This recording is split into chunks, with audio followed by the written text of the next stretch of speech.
Bismillahirrahmanirrahim. Da sunan Allah, mai rahma mai jin ƙai.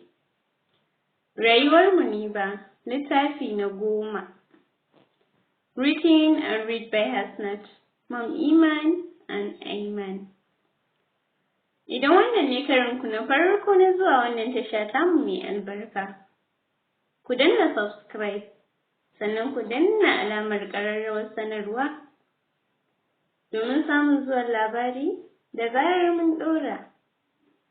Kada ku gajiya, ku yi mana like, sannan dan Allah ku yi sharing. Na gode sosai, ci gaban labari.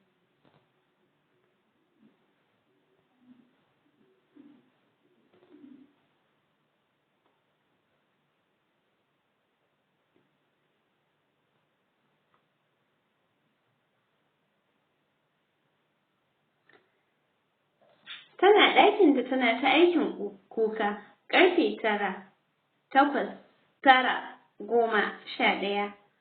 Bata ji motsin shigowar ango Kamal ba, kuma dama ta san hakan za ta faru. Hakan ya mata daɗi sosai.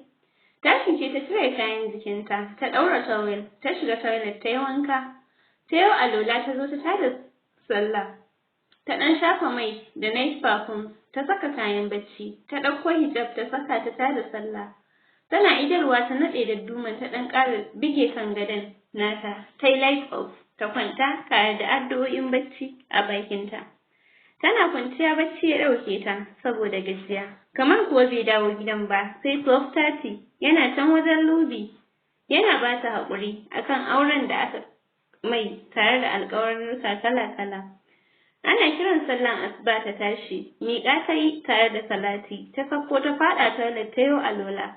Ta zo ta yi sallan asuba, ta zauna a kan sallayin tare da morning azkar ɗinta. Tana gamawa, gari har ya yi sha, tashi ta yi, ta koma kan bed ta fara bacci. Can cikin baccinta, ta ga ana watsa mata ruwa mai sanyi sosai na firij. A firgita ta tashi tare da salati a bakinta, buɗe idonta ta yi, ta kalle shi ta ce, haba dan Allah, ya za ka zuba min ruwan sanyi a jikina? Dalla malama ki tashi ki je ki haɗa min breakfast. Zan fita, kuma kar ki ɓata min lokaci. A haka ake auren? Matarka bata san lokacin fitarka ba? Murmushi ta yi wanda ya fi kuka ciwo. Ta ce Allah ya baka haƙuri. Ta tashi ta fita. Kicin ta nufa direct. Tana shiga ta gan shi neat. Duba-duba ta fara yi, inda za ta ga open stove. Can ta ganta a wani lungu. Buɗewa ta gan shi a cike da kayan abinci. Irish ta ɗauko ta fara ferewa. Ta wanke ta yanka ta ɗan saka ɗan gishiri. Ta soya, ta ɗauko ƙwai, ta fasa ta soya, ta ɗauko teapot, ta saka kayan ƙamshi da Lipton, ta dafa ta juya a flat. Ta ga ta kai kan dining, ta dawo ta ɗauko plate da cup, ta kai sannan ta koma bedroom ɗinta, ta gyara kan bed ɗinta, ta shiga ta wanke toilet, ta share shi ta yi mopping, ta dawo ta gyara falon da kitchen, ta saka turaren wuta, ta bi lungunan falon, ta saka na tsinke. Ta ɗan saka Wilson freshener kaɗan, nan da nan gidan ya ɗauki ƙyalli da ƙamshi. Bedroom ɗinta ta koma, ta yi wanka, ta saka wata atamfa mai kyau, bata shafa komai ba, tana cikin fesa turare, ta ji an banko ƙofan. Ke, an faɗa miki a wannan falon zan yi break? Ki je ki kwashe kayan nan ki mayar min falo na, ko ranki ya ɓaci. Ɗago kanta ta yi a zuciyarta ta ce, ga kyau har kyau, wanka iya wanka, ya haɗu sosai, amma ba kyan hali. Tashi sai ba tare da ta ce masa komai ba, ta fita ta kwashe kayan, ta nufi inda take tunanin nan ne falon shi. Tana buɗewa ta ga falon ya ƙayatu sosai, blue and white, har carpet, har center carpet ɗin, curtains da sauransu, komai blue and white. Zuwa sai ta ajiye a kan dining ta rufe ƙofar ta fito. Bedroom ɗinta ta koma ta kwanta zuciyarta tana mata suya sosai, hawaye ta ji ya fara zubo mata, kuka ta fara tare da kallon ring ɗin da ke hannunta. Allah sarki Faruk, Allah ya baka mata ta gari wadda za ta so ka fiye da yadda na so ka. Allah ya baka mace mai kirki kamar yadda kake da kirki. Allah ya kare ka. Nokin da ta ana yi a main falo ya sa ta tashi ta goge hawayenta. Ta gyara ɗaurin ɗankwalinta ta fita. Waye ta faɗa? Ni ce Anti Muniba. Buɗewa ta yi. Husna ta rungume ta ce amaryar mu. Ita ma Muniba murmushi ta ce la Husna. Dama ke ce? Sai na ga kamar ba ke ba. Ba ta hanya sai suka shiga ciki. Husna ta miƙa mata basket ɗin hannunta ta ce gashi anti, breakfast ne. Mom ta ce na kawo muku. Karɓa mu ba ta cikin fara'a ta ce na gode sosai, ki ce ma mom muna godiya. Ina yaya? Yana ciki. Oke bari na juya, mom ta ce kar na zauna. Ayya Husna, dan Allah ki zauna shi ma fita zai yi. Ƙamshin turaren da suka ji ne ya sa gaba ɗayansu hankalinsu ya koma kan shi. Ya yi kyau cikin ash ɗin gezna, sai wani murmushi yake da waya a kunnen shi. Kar ki damu, wajen 5 PM zazzo insha Allah. A daidai lokacin Husna ta ce morning bro. Hannu kawai ya ɗaga mata ya ce Lidin, na wuce ki gaida mu. Ya ɗauko kuɗi a aljihun shi. Ya bata. Ko kallon inda Muniba take bai yi ba ita ma kuma bata kalle shi ba. Ya wuce. Husna ta kalli Muniba ta ce ki yi haƙuri anti Muniba. Insha Allah zai canza mana yaya. Amma sai a hankali, wallahi da ba haka yake ba. Wannan shegiyar Lubi ɗin ce da kuma friends ɗinsa suka canza mana shi. Amma ki yi haƙuri kin ji? Muniba murmushi ta ce ba komai Husna. Husna ta ce yauwa anti na bari na je kar mom ta ga na daɗe amma zan dawo next week. Oke kawai Muniba ta ce tare da cewa ina zuwa. Bedroom ɗinta ta shiga. Tana shiga wata haɗaɗɗiyar Dubai gown ta ɗauko da kayan kwalliya ta saka a wata 'yar jaka mai kyau ta kawo wa Husna ta ce gashi Husna ba yawa. Dan hararen wasa Husna ta mata ta ce duk da ban san mene a ciki ba amma ki ga zata a cike ki ce ba yawa kai mai anti na ji daɗi sosai. Wallahi Allah ya bar mana ke Allah ya ƙara zumunci. Aminu ni bata ce tare da ɗan murmushi a fuskanta. Miƙewa Husna ta ce to ni zan tafi anti sai na dawo bye. Bai Muniba ta ce suka fita. Sai da ta raka ta har bakin motanta, sannan ta ga tafiyanta sannan ta koma ciki. Tana shiga basket ɗin abincin da Husna ta kawo ta buɗe. Ta ga lafiyayyen cikin pepe soup ne da yam balls, sai kunun gyaɗa. Ɗiba ta a plate daidai cikinta, ta je kan dining ta ci ta ƙoshi, ta sha kunun gyaɗan.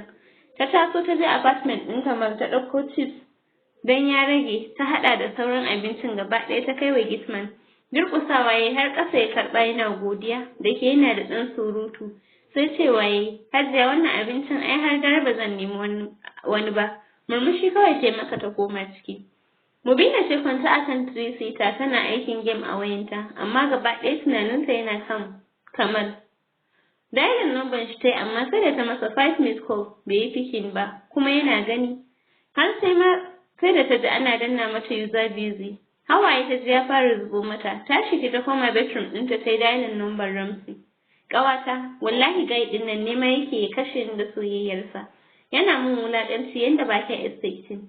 Wallahi ba dan son da nake mishi ba zai iya jawo min matsala. Dan da tuni na haƙura da shi, saboda a rayuwata babu abin da na tsana kamar wulaƙanci. Ramsey ta ce ki yi haƙuri ƙawata, ai dole kamar sai ya zama naki, ko ta halin yaya, saboda haka ki kwantar da hankalinki. Abu komai a sanni kin ji ƙawata? To ta ce mata tare da hangin. Husna ce kwanta akan cinyar mom suna hira. Ta ɗan ɗago ta kalli mom ta ce kin san me momi?